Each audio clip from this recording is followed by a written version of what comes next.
Moment historique pour la ville d'Abidjan. Le port autonome accueille le MSC Dileta, un navire de dernière génération. Ce porte-conteneurs de 400 mètres de long et d'une capacité de 24 000 conteneurs fait escale pour la première fois dans les eaux ivoiriennes.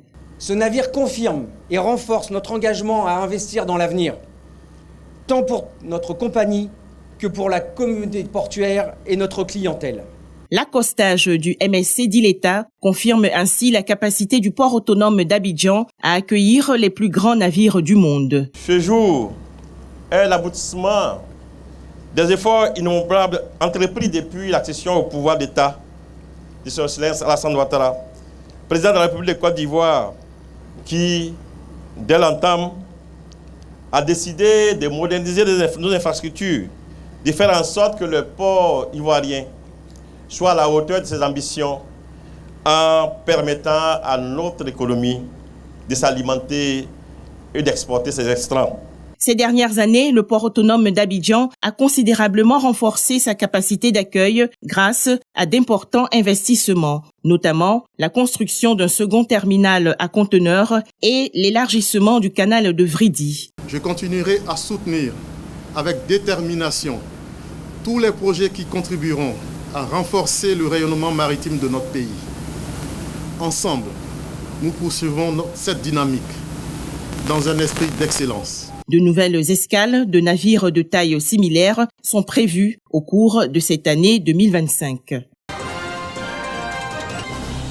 500 femmes issues de Natio Kobadara, quartier de la commune de Korogo et du village de Piti-Angomon dans la sous-préfecture de Niofouin, reçoivent des formations.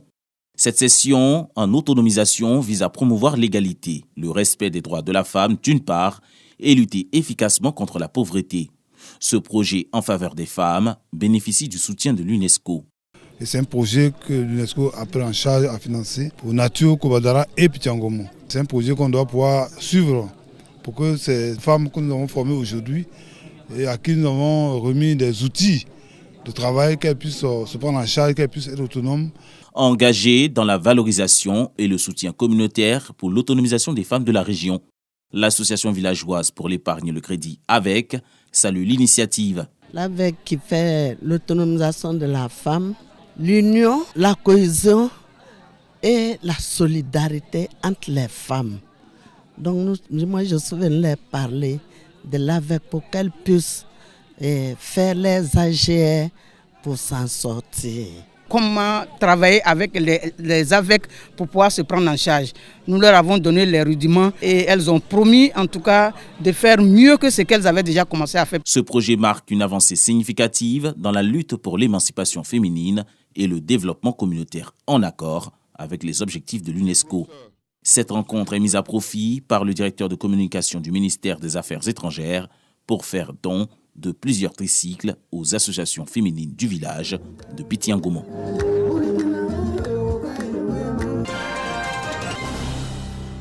Après 3 années passées en Algérie, Mamadou foule à nouveau le sol ivoirien. Un retour chargé d'émotions.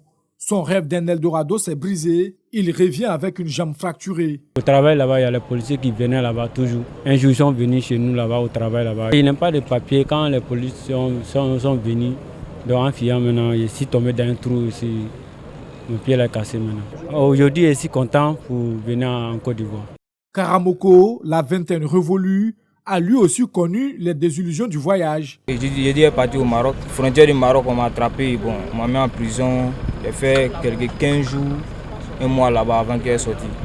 Bon, je me suis retourné en Algérie encore. J'ai essayé de passer la mer. Bon, notre bateau a fait un naufrage. Mon genou est déboîté.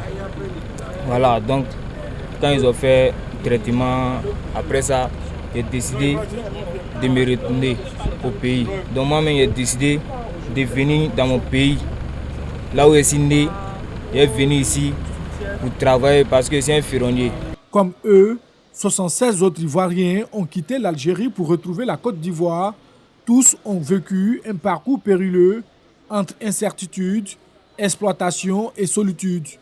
Une opération de rapatriement coordonnée par les autorités ivoiriennes et l'Organisation internationale pour les migrations. La Côte d'Ivoire tient à ses enfants, qu'ils soient ici ou hors du pays. La Côte d'Ivoire s'est tout montré solidaire de ses enfants. Et ces Ivoiriens qui vivaient en Algérie ont sollicité le retour au pays. Et grâce à l'appui de nos partenaires, l'État a organisé leur retour. Et on doit travailler justement à les aider à rester sur place, à se retrouver, à être réinsérés et à éviter de reprendre la route de la migration irrégulière. Ce retour est le début d'un nouveau chapitre. Ces migrants espèrent tourner la page et reconstruire leur avenir pas à pas.